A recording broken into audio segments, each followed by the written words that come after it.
Magandang araw po sa inyong lahat mga kababayan at welcome back dito po sa ating munting channel Pinas News Review, kung saan nare-reviewin po natin ng mga mahalagang balita dito sa Pilipinas. Mga simpleng komento sa mga issue dito sa Pinas. At ito nga mga kababayan, grabe to. VP Sara Duterte binigla ang lahat.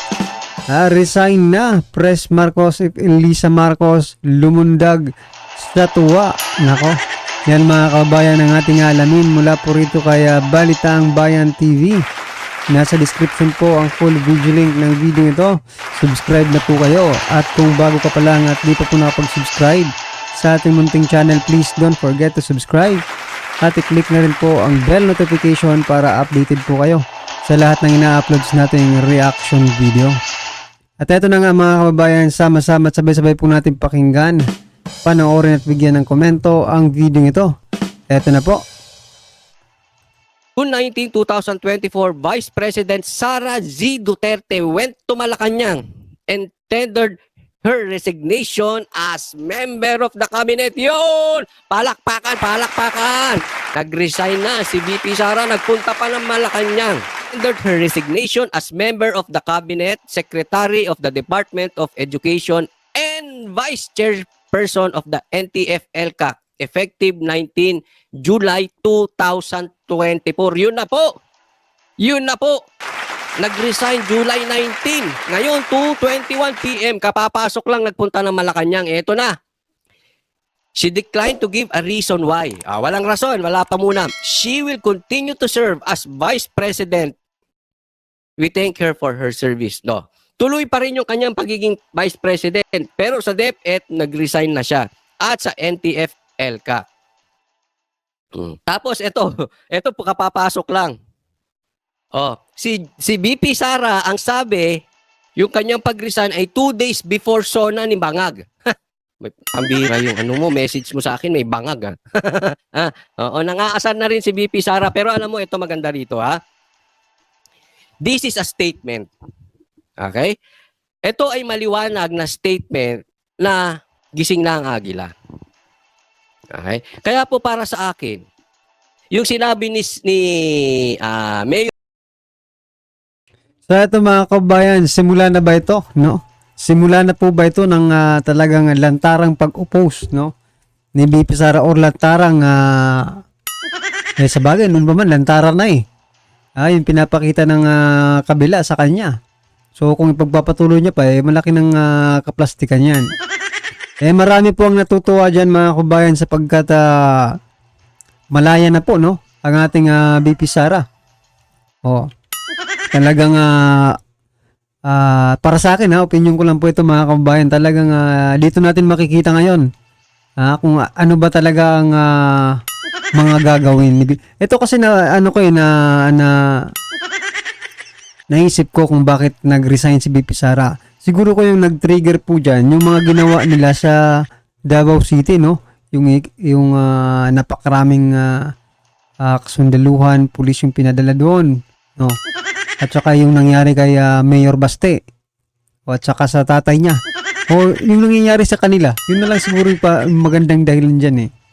At saka alam nyo ba mga kababayan, sabi ng mga pro BBM, dapat daw ang ipalit ay yung may experience sa departamento. Sabi ko, yung principal na lang yung ilagay nyo dyan. Well, hindi po yun mga kababayan ng si Franz Castro po kasi nagparinig agad kay VP Sara. Salamat naman daw at nag-resign na itong si VP Sara sa Department of Education. Naisip ko lang, baka gusto mong ikaw ang ipalit. Diba? Franz Castro, natutuwa eh. Nagpaparamdam. Dyan sa mga nag-a-appoint yan. Sa mga nag-a-appoint dyan sa Malacanang. Nandyan si Franz Castro, nagpaparinig. Ilagay nyo na sa Department of Education at tingnan po natin kung ano po ang mangyayari. Baka lahat po ng mga estudyante ay mamundok na nito. Yari.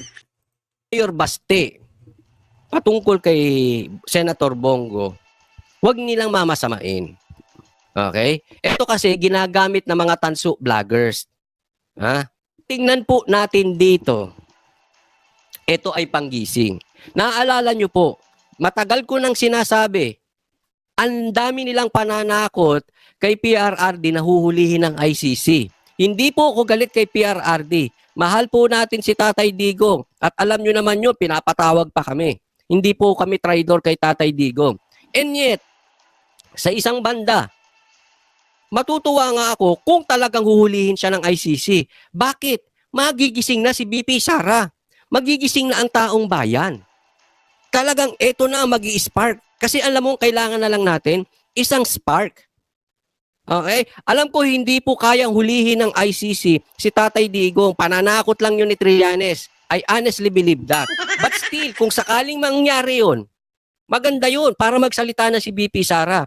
And this time, yung pag-resign niya as DepEd Secretary at dyan sa NTL-FLCAC na yan, sa committee na yan, ito ay statement na naninindigan na siya.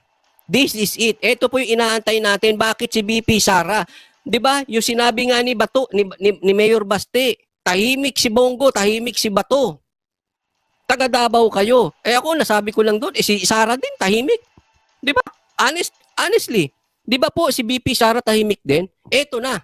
Yaan, kahit hindi siya nagsalita, kahit hindi niya sinabi kung ano rason niya bakit siya nag-resign, ang importante, nag-resign siya. Nanindigan na siya.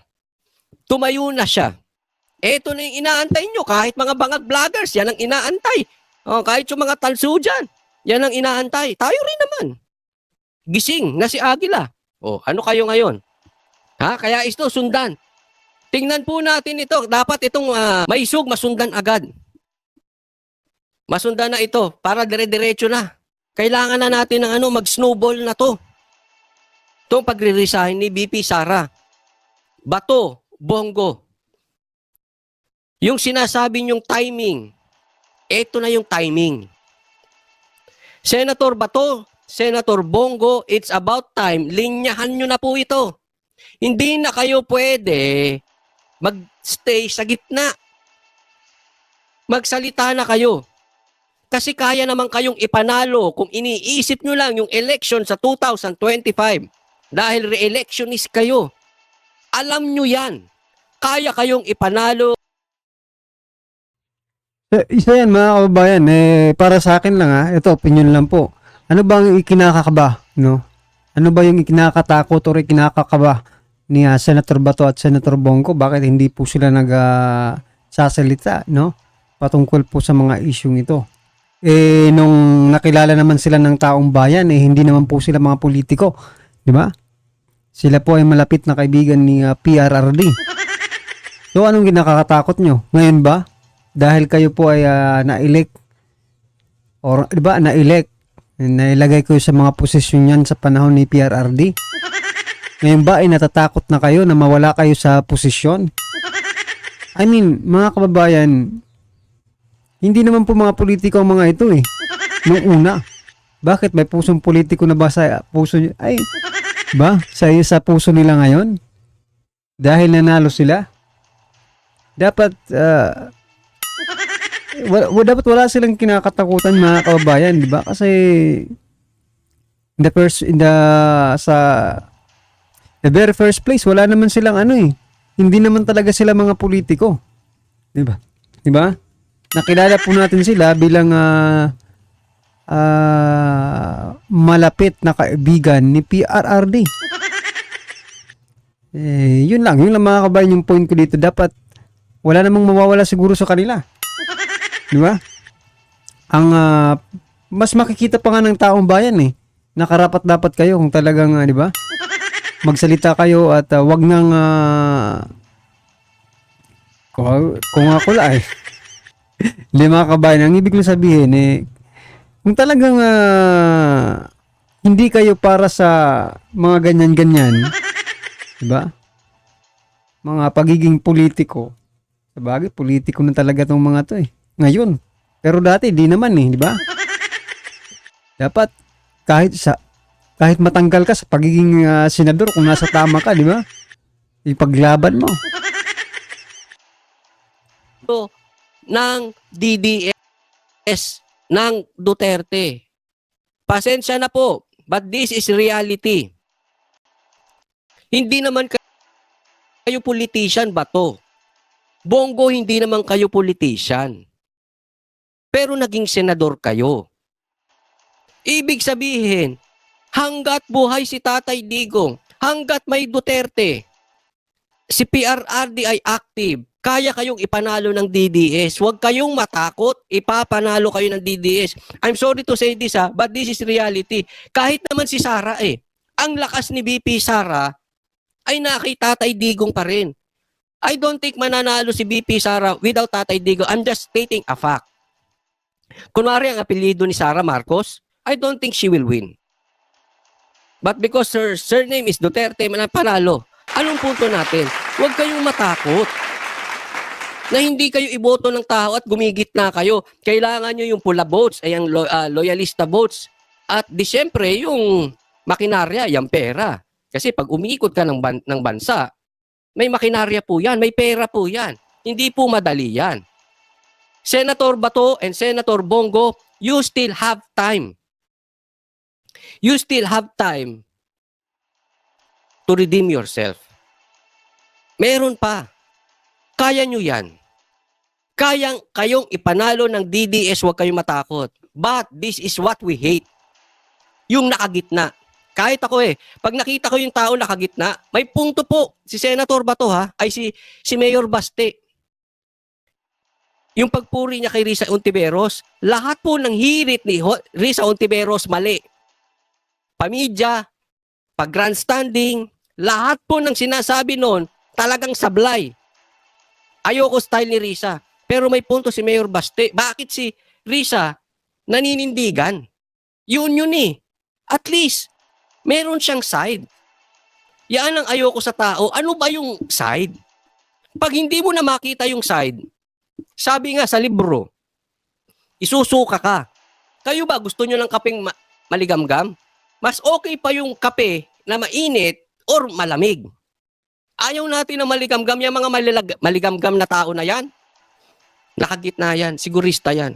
Kaya alam mo, sa totoo lang, bilib ako dun sa mga kasamahan kong Banateros brothers. Hindi sila nakagitna. Pag mali. Yun yung sinasabi ko sa inyo So yan mga kababayan, ayan, tama pala tayo dahil hindi po tayo nasa gitna mga kababayan at meron po tayong pinapanigan sa channel natin ito. At nakapanig po tayo sa mga Duterte. Either sa paningin nyo po, yung mga anti-Duterte, yan, sabihin ng ating anti, no? Yung sa paningin nyo po ay mali, wala po tayong magagawa. Talaga pong papanig po kami sa mga Duterte. Yun na po kami. Yun na po talaga yung ever since, di ba? Na tumakbo po si PRRD. Doon na po tayo sa kanya. So yan mga kababayan, ano po ang inyong masasabi? Gaya ng sabi ko kanina, hindi naman po kasi mga inborn na talagang politiko ito sila Mga kaibigan po ito ni PRRD. Dapat yan, magsalita na po kayo or